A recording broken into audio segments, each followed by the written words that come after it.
Il existe un moment silencieux qui arrive dans de nombreuses vies sans prévenir. Rien de dramatique ne se produit en surface. Le monde continue d'avancer à sa vitesse habituelle. Les messages continuent d'arriver.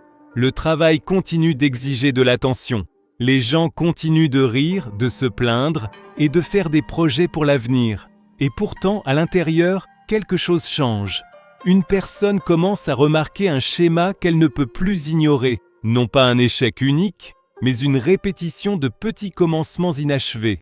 De l'extérieur, sa vie peut sembler stable. Elle a des responsabilités, elle a des opportunités. Elle peut même paraître disciplinée comparée aux autres. Mais profondément en elle vit une frustration silencieuse qui devient plus lourde avec le temps. La sensation de toujours commencer, sans jamais devenir. Chaque lundi porte de l'espoir. Les objectifs sont écrits avec sincérité. Les alarmes sont réglées plus tôt que le confort ne le permet. Les nouvelles routines semblent pleines de sens, presque sacrées, pendant les premiers jours. Pendant un bref instant, l'avenir semble assez proche pour être touché. Puis, quelque chose de subtil commence à changer.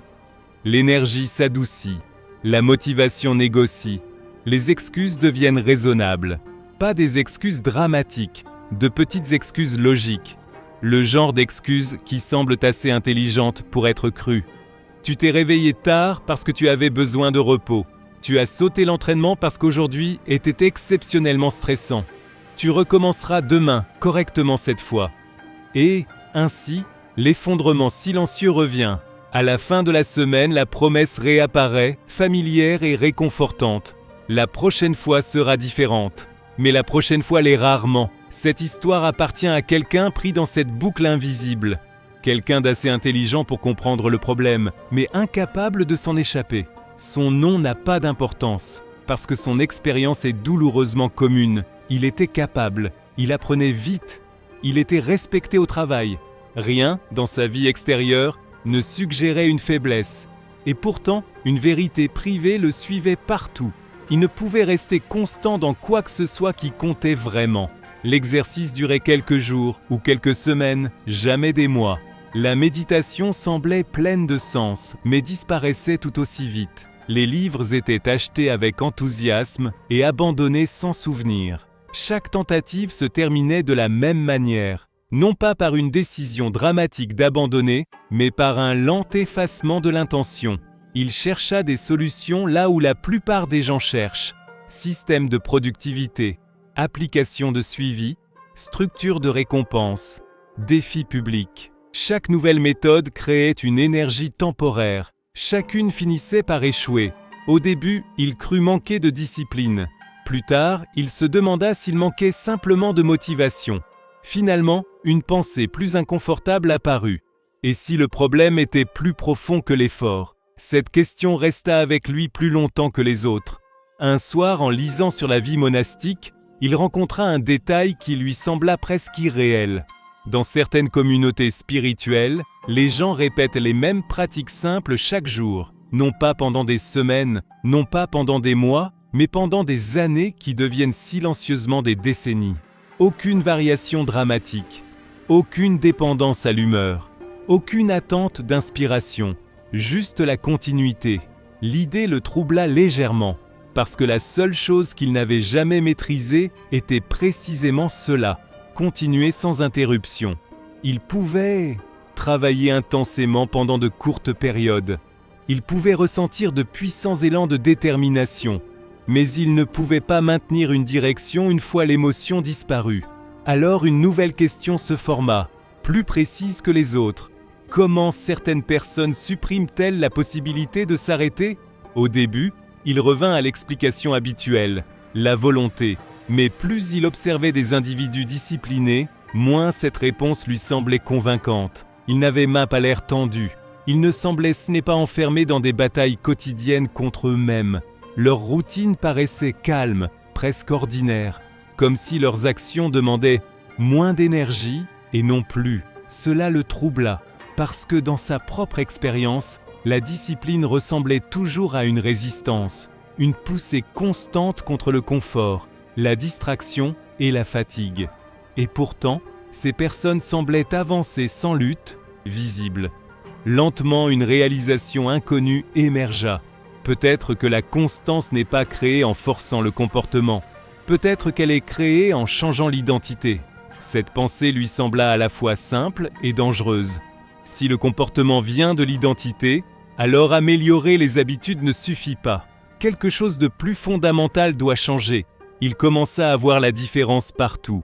Une personne essaie de courir, une autre vit comme un coureur. L'une débat pour savoir si elle doit se lever tôt, l'autre se lève tôt sans discussion. L'action extérieure peut sembler identique, mais l'expérience intérieure est complètement différente. La première personne dépend de la motivation, la seconde dépend de la définition de soi. Et la définition de soi ne négocie pas. Pendant des jours, cette idée resta silencieusement dans son esprit, revenant durant des moments ordinaires, dans les transports, en faisant la queue, allongée, éveillée, la nuit. Une étrange possibilité apparut. Peut-être avait-il passé des années à essayer de changer ses actions sans jamais décider qui il était. La pensée était inconfortable, parce qu'elle supprimait son excuse favorite. Si le problème était l'identité, alors aucune nouvelle application, aucun livre, aucune méthode ne suffirait. Quelque chose de plus profond serait nécessaire, quelque chose de plus proche d'une transformation que d'une amélioration. Pour la première fois, il cessa de chercher de meilleures techniques. À la place, il se concentra sur une seule question. Qu'est-ce qui devrait changer en moi pour que la constance devienne naturelle plutôt que forcée ? Cette question semblait différente, plus silencieuse, mais plus sérieuse. Elle ne promettait pas de résultats rapides. Elle n'offrait pas d'excitation. Elle suggérait la patience, la répétition et l'incertitude. Et pourtant, quelque chose en elle semblait vrai. Il sentit que le véritable changement ne commencerait peut-être pas par une action dramatique, mais par une décision intérieure silencieuse que personne d'autre ne pourrait voir. Parce que le plus grand obstacle n'était pas le temps, ni la difficulté, ni même l'échec. Le plus grand obstacle était la croyance invisible qu'il était le genre de personne qui finit toujours par s'arrêter. Pour avancer, cette croyance devrait disparaître. Pas progressivement, pas partiellement, complètement. Il ne savait pas encore comment un tel changement pourrait se produire. Il ne comprenait pas ce qu'il exigerait de lui. Il ne pouvait pas imaginer à quel point cela transformerait sa vie. Mais quelque chose d'irréversible avait déjà commencé. Pas dans son emploi du temps, pas dans sa routine, dans sa perception de lui-même. Et lorsque cette perception commence à changer, l'ancienne vie, même confortable, ne peut plus rester intacte. Le véritable voyage n'avait pas commencé par l'action. Il avait commencé par la prise de conscience. Et la prise de conscience, une fois éveillée, permet rarement à une personne de se rendormir. Ce qu'il ne comprenait pas encore, c'était que la prise de conscience, à elle seule, ne change rien. Voir le schéma est douloureux, mais rester le même reste possible. Beaucoup de personnes reconnaissent alors clairement leur cycle et continuent pourtant à vivre en leur sein pendant des années. La compréhension en elle-même est faible. La transformation exige quelque chose de bien moins confortable, une décision qui supprime l'option de revenir en arrière. Pendant plusieurs jours, il porta cette tension en silence. Une partie de lui se sentait pleine d'espoir, comme s'il se tenait près de l'entrée d'une vie différente. Une autre partie résistait, murmurant des arguments familiers. « Tu as déjà essayé. Rien ne change vraiment. Pourquoi rendre cela plus difficile que nécessaire ?» Ces pensées ne semblaient pas négatives. Elles semblaient raisonnables. Et c'est précisément ce qui les rendait dangereuses. Car la force la plus puissante qui maintient une personne inchangée n'est ni la paresse ni la peur, c'est la logique du confort. Le confort ne crie pas, il persuade doucement, il offre des explications qui paraissent assez intelligentes pour être acceptées. Et pendant longtemps, il les avait acceptées. Mais maintenant, quelque chose en lui était moins disposé à être d'accord. Pas plus fort, pas plus courageux, simplement plus silencieux et plus sérieux. Il revint à l'idée qu'il avait troublé quelques jours plus tôt, que certaines communautés vivent selon des pratiques qui se poursuivaient sans interruption, indépendamment de l'humeur ou des circonstances. Au début, cela semblait extrême, presque inhumain, mais plus il y réfléchissait, plus il réalisait que l'inverse pouvait être vrai. Peut-être que ce qui paraît extrême de l'extérieur n'est simplement que de la clarté vue de l'intérieur. Car lorsqu'une décision est réellement complète, la négociation quotidienne disparaît. Et la négociation avait toujours été son véritable ennemi. Chaque matin de ses tentatives passées suivait le même scénario invisible. L'alarme sonnait. Pendant une brève seconde, l'intention restait pure. Puis la conversation commençait. « Tu t'es couché tard hier. Aujourd'hui est exceptionnellement chargé. Manquer une seule fois n'aura pas d'importance. Tu pourras recommencer demain avec plus d'énergie. » Cette conversation semblait minuscule, presque inoffensive. Et pourtant, elle déterminait tout. Non pas parce que les arguments étaient sans et forts, mais parce que la décision elle-même n'avait jamais été définitive. Il commença à comprendre quelque chose de troublant.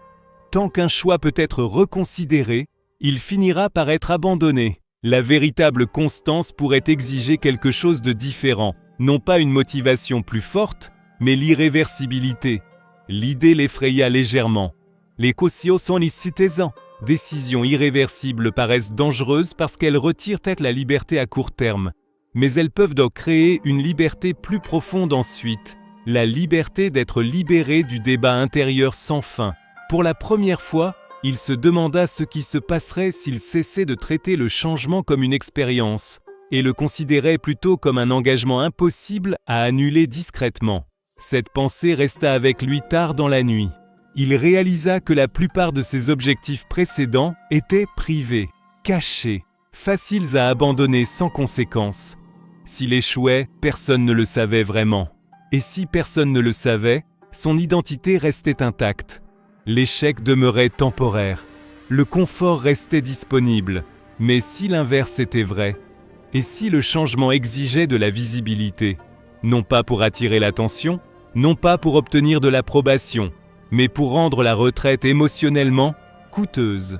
L'idée était suffisamment inconfortable pour être importante. Le lendemain matin, avant d'avoir le temps de reconsidérer, il écrivit sur une feuille une seule déclaration claire. Pas un souhait. Pas une intention vague, une déclaration de qui il serait pendant les 90 prochains jours. Les mots étaient simples, presque ordinaires. Et pourtant, en les écrivant, il sentit une tension silencieuse dans sa poitrine, la sensation que quelque chose de réel se produisait, car la clarté supprime les cachettes. Il regarda longtemps la phrase. Une partie de lui voulait l'adoucir, y ajouter de la flexibilité. Inclure une porte de sortie déguisée en bienveillance. Il ne le fit pas. Au contraire, il la laissa exacte, inconfortable, définitive. Puis il fit quelque chose qu'il avait évité toute sa vie. Il permit aux autres de la voir, sans drame, sans explication, juste assez pour que la retraite ne soit plus invisible. Le moment passa, rapidement.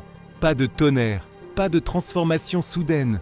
Mais à l'intérieur, quelque chose de subtil changea. La décision n'appartenait plus seulement à ses pensées, elle existait désormais dans le monde. Et lorsqu'une décision devient visible, elle commence à façonner l'identité d'une manière différente. Le lendemain matin arriva en silence, pas de vague de motivation, pas d'émotion inspirante, seulement le son ordinaire d'une alarme dans l'obscurité. Pendant une brève seconde, l'ancienne négociation tenta d'apparaître. Les premières lignes familières se formèrent automatiquement. Puis quelque chose d'inhabituel se produisit. La conversation s'arrêta avant même d'avoir réellement commencé. Non pas parce qu'il se sentait fort, mais parce que la décision avait déjà été prise quelque part plus profondément que l'émotion. Il bougea sans drame, lentement, imparfaitement, encore fatigué, mais il bougea. L'action elle-même était petite, presque insignifiante comparée au grand projet qu'il avait autrefois imaginé. Et pourtant, une fois terminé, il ressentit un type d'émotion différent. Pas de l'excitation, pas de la fierté, mais une stabilité silencieuse. La journée continua normalement. Le travail resta exigeant. Les distractions existaient toujours. Rien de magique ne le protégeait de la difficulté. Et pourtant, sous la surface, un fil fragile de continuité était apparu. Cette nuit-là, il remarqua quelque chose de nouveau. Pas la confiance. Il était trop tôt pour cela, mais un léger sentiment de confiance intérieure. Pas dans l'avenir, pas dans la motivation, dans le processus. Le deuxième matin fut plus difficile, le troisième encore plus, car l'esprit, sentant un véritable changement, augmente souvent la résistance avant de se rendre. Les anciennes pensées revinrent avec des arguments plus tranchants. Les anciens conforts semblèrent en plus attirants que d'habitude. Ce n'était pas un échec, c'était une friction, la réponse naturelle d'une vie en train d'être redirigée. Il ne gagna pas parfaitement, il ne se sentit pas héroïque. Il répéta simplement la même petite action encore une fois. Et encore, les jours passèrent sans drame. Aucune transformation visible, aucune récompense extérieure. Seulement la répétition. Mais la répétition, lorsqu'elle est protégée de l'interruption, commence à accomplir un travail silencieux sous le seuil de la conscience. Un travail qui ne peut être précipité. Un travail qui ne peut être simulé. Un travail qui redessine lentement la frontière entre ce qu'une personne était et ce qu'elle est en train de devenir. Il ne pouvait pas encore voir clairement cette frontière, mais il pouvait la sentir se former, fine comme une ligne de lumière avant l'aube. Et quelque part dans cette lumière grandissante vivait une réalisation encore trop précoce pour être nommée, que la constance ne se construit pas dans les moments de force, mais dans les moments où la force est absente et où l'action continue malgré tout. Au moment où les premières semaines furent donc passées, rien d'extraordinaire ne pouvait être vu de l'extérieur. Il ne paraissait pas transformé. Sa vie n'était pas soudainement devenue plus facile. Personne ne l'aurait montré du doigt en disant « quelque chose d'important se passe là ». Et pourtant, sous la surface, une restructuration silencieuse était en cours. La petite action qu'il répétait chaque matin était toujours simple, toujours imparfaite, toujours loin d'être impressionnante. Mais elle n'était plus fragile. Dans le passé, ses efforts dépendaient toujours de l'émotion. Une bonne humeur créait de l'élan. Une journée difficile le détruisait. À présent, quelque chose de différent se formait. Un rythme qui ne demandait pas comment il se sentait avant de continuer. Ce changement était assez subtil pour passer inaperçu à moins d'être celui qui le vivait de l'intérieur. Il y avait encore des matins difficiles, encore des moments de résistance, encore des pensées suggérant le repos, le report ou le compromis. Mais ces pensées commençaient à perdre leur autorité. Elles parlaient toujours. Ils n'obéissaient simplement plus automatiquement. C'était nouveau. Pendant la plus grande partie de sa vie, l'inconfort avait été un signal pour s'arrêter. À présent, l'inconfort devenait neutre. Ni agréable, ni insupportable, simplement présent. Et lorsque l'inconfort cesse de contrôler la direction, la liberté commence silencieusement. Vers le milieu du deuxième mois, il remarqua quelque chose qui le troubla plus que l'échec ne l'avait jamais fait. Certains matins, il accomplissait toute la routine et ne réalisait qu'ensuite qu'il l'avait faite. Il n'y avait eu aucun discours intérieur, aucun débat, aucune motivation, seulement le mouvement. Au début, cela semblait mécanique, presque contre nature. Il se demanda si la disparition de la lutte signifiait la disparition du sens. Mais avec le temps, il comprit quelque chose de plus profond. L'absence de lutte n'est pas le vide, c'est l'efficacité. L'énergie autrefois gaspillée à décider était désormais disponible pour vivre. Ce fut le premier véritable signe que le changement n'était plus théorique. Son environnement, cependant, ne se transforma pas avec lui. Les personnes autour de lui restèrent les mêmes. Les emplois du temps demeuraient exigeants. Des problèmes imprévus continuaient d'apparaître sans prévenir. Une semaine apporta la maladie. Une autre apporta le voyage. Une autre encore apporta un épuisement émotionnel qui aurait mis fin à toute tentative précédente. Les années précédentes, chacune de ces situations aurait créé une pause, et chaque pause devenait finalement une fin. À présent, il faisait face à une question différente. À quoi ressemble la continuité lorsque les conditions ne sont plus idéales ? La réponse ? Le surpris. La continuité n'exigeait pas la perfection. Elle exigeait de refuser de disparaître. Le jour où il se sentit physiquement le plus faible, l'action devint plus petite, mais elle ne disparut pas. Pendant le voyage, la routine devint plus silencieuse, mais elle ne disparut pas. Au cœur de l'emploi du temps le plus chaotique, la pratique devint plus courte, mais elle ne disparut pas.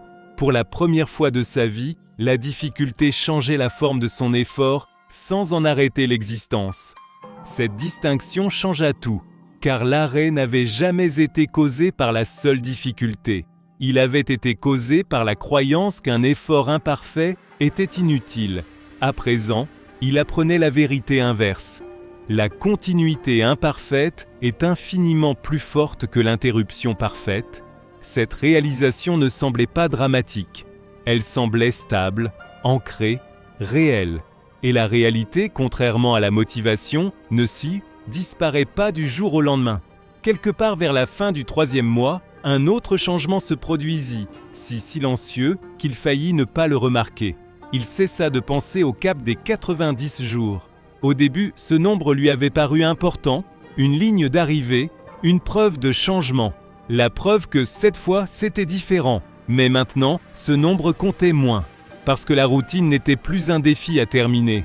Elle faisait simplement partie de la journée, comme se réveiller, manger ou respirer. Il ne s'était pas forcé à devenir discipliné. Il avait lentement supprimé la version de lui-même qui s'arrêtait toujours. Ce n'était pas la renaissance dramatique qu'il avait autrefois imaginée nécessaire à la transformation. Pas d'illumination soudaine, pas de moment de certitude écrasante, seulement la disparition progressive d'une ancienne limitation. Et à sa place, quelque chose de plus silencieux, mais infiniment plus stable, la confiance dans sa propre continuité. Lorsque le 90e jour arriva enfin, il n'y eut pas de célébration, pas d'émotion puissante, pas de sentiment de victoire, seulement une compréhension calme. Le nombre n'avait jamais été l'objectif. Le véritable changement était celui-ci. Il n'avait plus besoin d'un compte à rebours pour continuer demain. Pendant des années, il avait cru que les personnes fortes étaient Nandals qui ne luttaient jamais. À présent, il voyait autre chose. La force n'était pas l'intensité, ni la perfection, ni la motivation constante. La force était la persistance sans drame, la capacité de continuer quand personne ne regarde, quand rien n'inspire, quand les progrès sont trop lents pour être visibles. Quelques personnes autour de lui commencèrent à sentir la différence. Elles ne pouvaient pas toujours l'expliquer, mais elles la ressentaient. Certains appelaient cela de la discipline, d'autres parlaient d'obsession. Quelques-uns suggéraient qu'il devrait se détendre davantage, comme si la constance était une forme de déséquilibre. Il écouta sans argumenter, car il comprenait quelque chose qu'il ne pouvait pas voir. De l'extérieur, la constance paraît extrême seulement dans un monde où abandonner c'était normal. Il ne se sentait pas extrême, il se sentait en paix. Non pas parce que la vie était devenue facile, mais parce qu'un conflit intérieur avait pris fin. La question quotidienne « vais-je continuer ?» n'existait plus, et le silence laissé par cette question créa un espace pour quelque chose d'inattendu. L'attention, la clarté, la présence. L'énergie autrefois dépensée à recommencer la vie pouvait désormais servir à réellement la vivre. En regardant en arrière, la transformation semblait presque invisible. Aucun jour unique n'avait tout changé. Aucun moment ne pouvait être identifié comme le tournant. Et pourtant, tout était différent. Il avait commencé comme quelqu'un qui cherchait la méthode parfaite. Il devint quelqu'un qui continue simplement. Cette différence est silencieuse, mais elle est absolue. Car lorsque la continuité devient identité, la discipline n'est plus quelque chose que l'on pratique, c'est quelque chose que l'on est. Et lorsqu'une personne atteint cet endroit, la question n'est plus « comment rester constant ?» La question devient inutile, comme demander comment continuer à respirer. On ne le fait pas, on le fait simplement.